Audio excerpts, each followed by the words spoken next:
بسم اللہ الرحمن الرحیم۔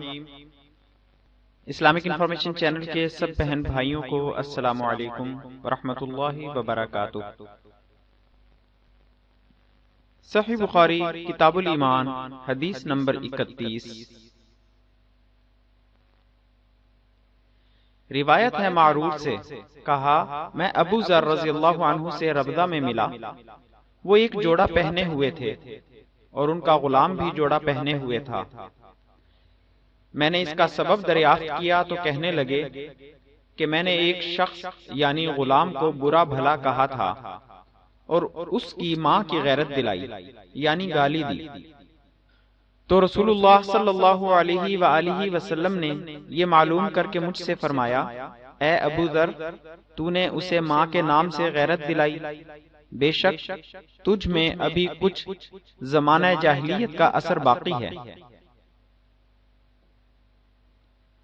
یاد رکھو ماتحت لوگ تمہارے بھائی ہیں، اللہ نے اپنی کسی مصلحت کی بنا پر انہیں تمہارے قبضے میں دے رکھا ہے، تو جس کے ماتحت اس کا کوئی بھائی ہو تو اس کو بھی وہی کھلائے جو آپ کھاتا ہے، اور وہی کپڑا اسے پہنائے جو آپ پہنتا ہے، اور ان کو اتنے کام کی تکلیف نہ دو کہ ان کے لیے مشکل ہو جائے، اور اگر کوئی سخت کام ڈالو تو تم خود بھی ان کی مدد کرو۔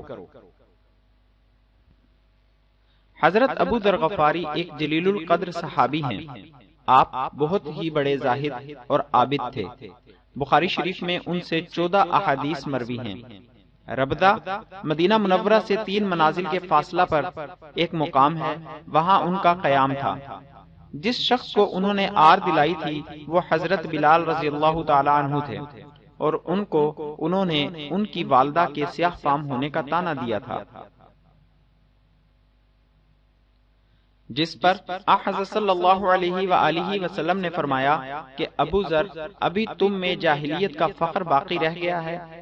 یہ سن کر حضرت ابو ذر اپنے رخسار کے بل خاک پر لیٹ گئے اور کہنے لگے کہ جب تک بلال میرے رخسار پر اپنا قدم نہ رکھیں گے مٹی سے نہ اٹھوں گا۔ مزید اسلامی معلومات حاصل کرنے کے لیے ہمارے چینل کو سبسکرائب کریں اور ہماری ویڈیوز کو لائک اور شیئر ضرور کریں۔ شکریہ، جزاک اللہ خیرہ۔